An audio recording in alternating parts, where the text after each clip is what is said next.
Hello friend, आज देखने वाले हैं हम लोग क्लास 10th का हिंदी, जिस पहला चैप्टर है जाति प्रथा। जाति प्रथा और श्रम विभाजन, इस चैप्टर का नाम है जाति प्रथा और श्रम विभाजन। और हम लोग देखने वाले हैं इसका सब्जेक्टिव क्वेश्चंस देखने वाले हैं।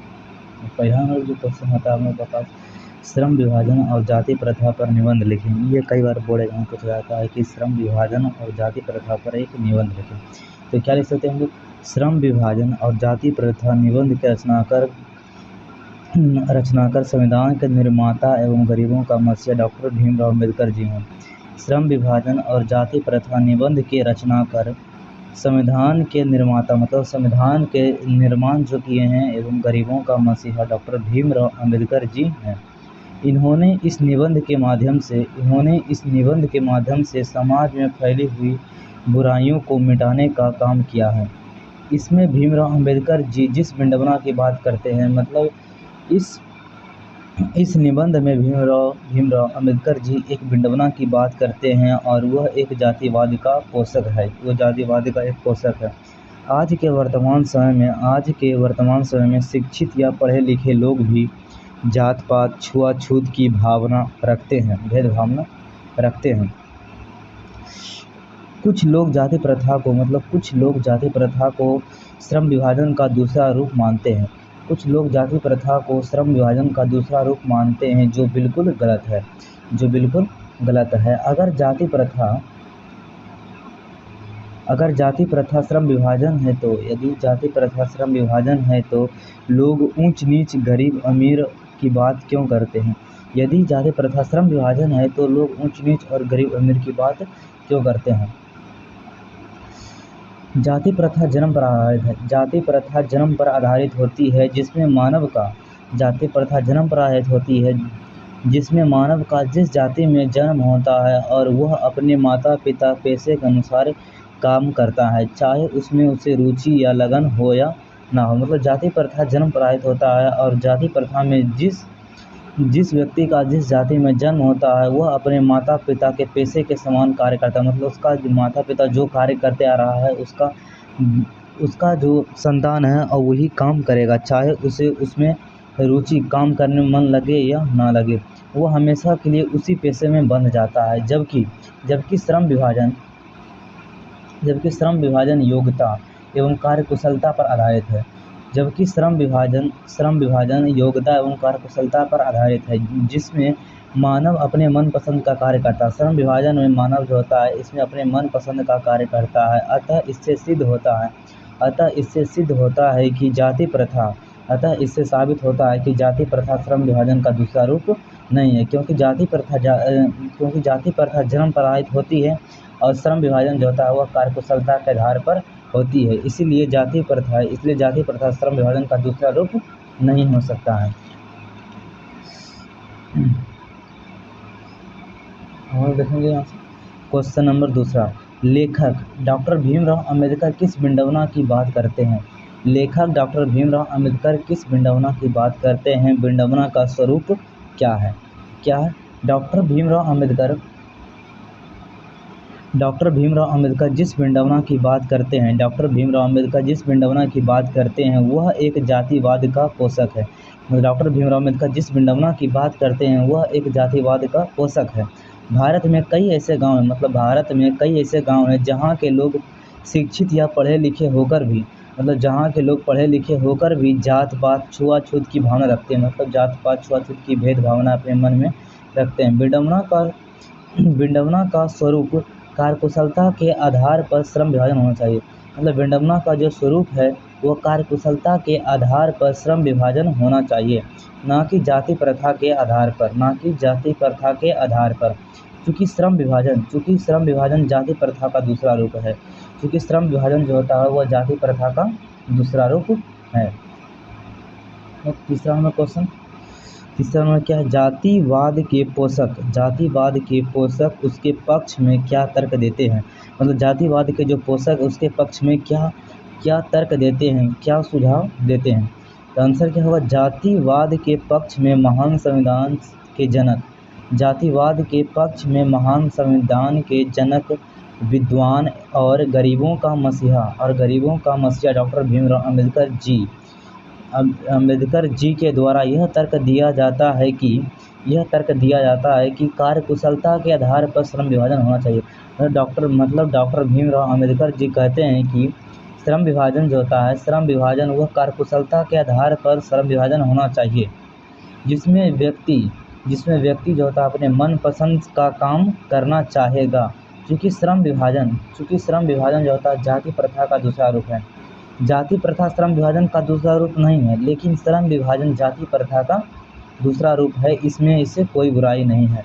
एक क्वेश्चन होता है जो बार पूछा जाता है कि गरीबों का मसीहा किसे कहा था? गरीबों का मसीहा किसे कहा जाता है? तो डॉक्टर भीमराव अम्बेडकर जी को गरीबों का मसीहा कहा जाता है। अगला क्वेश्चन क्या है? जातिवाद के पक्ष में दिए गए तर्कों पर लेखक की प्रमुख आपत्तियां क्या हैं? मतलब जातिवाद के पक्ष में डॉक्टर भीमराव अम्बेडकर जो तर्क दिए हैं तो उनकी प्रमुख आपत्तियां क्या हैं? उनकी प्रमुख आपत्तियां देखते हैं हम लोग क्या हैं। आंसर क्या होगा? जातिवाद की प्रमुख आपत्तियां। जातिवाद के पक्ष में डॉक्टर भीमराव अम्बेडकर जी कड़ी आपत्ति जताते हुए कहते हैं कि जातिवाद की प्रमुख आपत्तियां, मतलब जो सबसे प्रमुख आपत्तियां हैं, जातिवाद के पक्ष में डॉक्टर भीमराव अम्बेडकर कड़ी आपत्ति जताते हुए कहते हैं कि काम का विभाजन जाति के आधार पर नहीं होना चाहिए। मतलब यहाँ भीमराव अम्बेडकर जी कहते हैं कि काम का विभाजन मतलब काम का बंटवारा जाति के आधार पर नहीं होना चाहिए, बल्कि श्रम विभाजन के आधार पर काम का बंटवारा होना चाहिए। क्योंकि मानव का जिस जाति में जन्म होता है वह अपने माता पिता पेशे के अनुसार जीवन भर के लिए बंध जाता है। मतलब डॉक्टर भीमराव अम्बेडकर जी कहते हैं कि जाति प्रथा में मानव का जिस जाति में जन्म होता है वह अपने माता पिता पेशे के अनुसार कार्य करता है और वह जीवन भर के लिए उसी काम में बंध जाता है और उसमें चाहे उसे उस काम में रुचि लगन हो या ना हो। इसीलिए डॉक्टर भीमराव अम्बेडकर जी कहते हैं कि काम का विभाजन जाति के आधार पर नहीं होना चाहिए, बल्कि श्रम विभाजन के आधार पर काम का विभाजन होना चाहिए। 5वां नंबर क्वेश्चन है जाति प्रथा भारत में बेरोजगारी का एक प्रमुख और प्रत्यक्ष कारण कैसे बना हुआ है? हम लोग को पता है कि जाति प्रथा भारत में बेरोजगारी का एक प्रमुख और प्रत्यक्ष कारण बना हुआ है। अब वो कैसे बने हुए ये बताना है।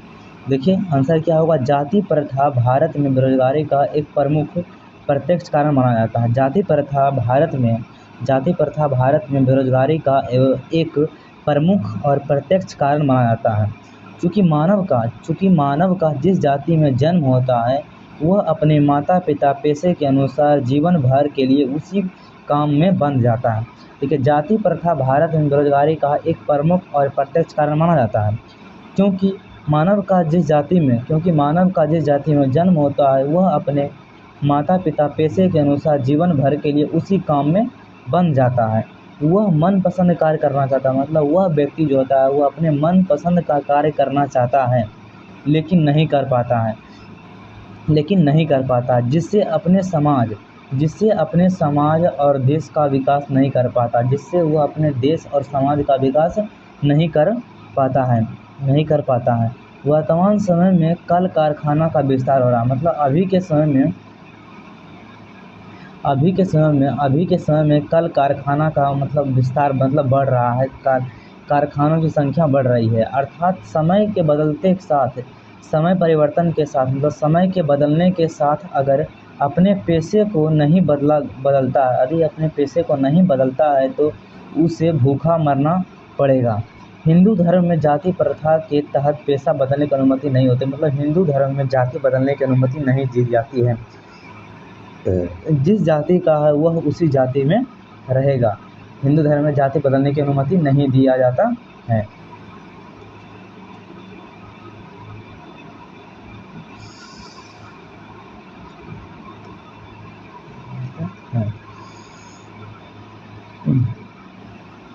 यहाँ पर आता है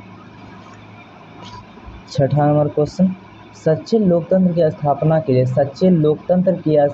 के लिए लेखक ने किन किन विशेषताओं का आवश्यक माना है। मतलब सच्चे लोकतंत्र की स्थापना के लिए लेखक ने किन किन विशेषताओं को आवश्यक माना, मतलब किन किन विशेषताओं को आवश्यक माना है। तो देखते हैं हम लोग। महान साहित्यकार एवं संविधान के जनक डॉक्टर भीमराव अंबेडकर ने सच्चे लोकतंत्र की स्थापना के लिए एक सच्चे लोकतंत्र की स्थापना के लिए स्वतंत्रता, समानता एवं बंधुता पर आधारित समाज को आवश्यक माना है। मतलब डॉक्टर भीमराव अंबेडकर जी ने किन किन विशेषताओं का आवश्यक माना है। तो स्वतंत्रता, समानता और बंधुता पर आधारित समाज को आवश्यक माना है। हम सभी देशवासियों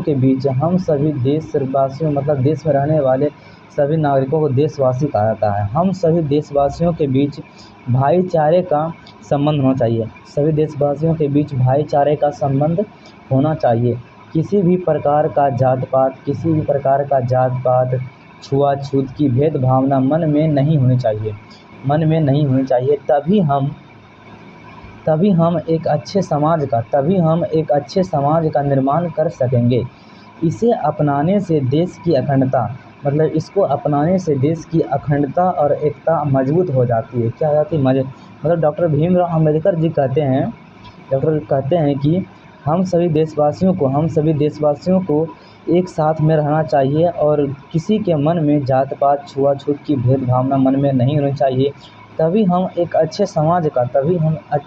समाज का निर्माण कर पाएंगे।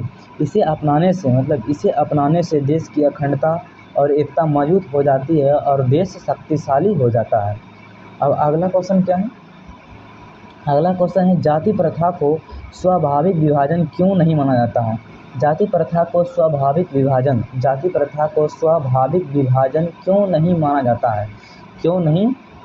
है? तो देखते हैं क्यों नहीं माना जाता है। देखिए क्या है, भारतीय समाज में जाति प्रथा श्रम विभाजन का स्वाभाविक रूप नहीं कही जा सकती है। देखिए भारत समाज में जाति प्रथा श्रम विभाजन का स्वाभाविक रूप नहीं कही जा सकती है, क्योंकि जाति प्रथा मानव के लिए रुचि पर आधारित होता है, नहीं है। क्योंकि जाति प्रथा मानव के लिए रुचि पर आधारित नहीं है। इसमें जब मनुष्य जिस जाति में पैदा होता है वह अपने माता पिता पेशे के अनुसार काम करता है। अगर उसकी माता पिता मजदूरी कर रहा है तो उसका संतान भी मजदूरी ही करेगा और जीवन भर के लिए उसी पेशे में बन जाता है और जीवन भर के लिए उसे मजदूरी करना पड़ता है, चाहे उसे उस काम में रुचि लगन हो या ना हो। इसलिए जाति प्रथा जो होता है वह जन्म पर आधारित होता है और श्रम विभाजन जो होता है वह कार्यकुशलता के आधार पर होता है। मतलब भारतीय समाज में जाति प्रथा श्रम विभाजन का स्वाभाविक रूप नहीं कही जा सकती है, क्योंकि जाति प्रथा जो होता है मानव के लिए रुचि पर आधारित नहीं है। इसमें जब मनुष्य जिस जाति में जन्म होता है वह उसी जाति में बन जाता है और अपने माता पिता के पेशे के अनुसार वह काम करता है और जीवन भर के लिए उसी पेशे में बंध जाता है। उस व्यक्ति को उस काम में रुचि लगन हो या ना हो, फिर भी उसे वही काम को करना पड़ता है। इसीलिए जाति प्रथा जन्म पर आधारित होता है और श्रम विभाजन जो होता है वो कार्यकुशलता के आधार पर होता है। यहाँ तक क्लियर हो गया। तो ये हमारा पहला चैप्टर क्लियर हो गया है। जितने भी सब्जेक्टिव क्वेश्चन थे हम लोग कर चुके थे। अब अगला आता है 20 के दांत, जो हम अगले वीडियो में देखेंगे। तब तक के लिए जय हिंद।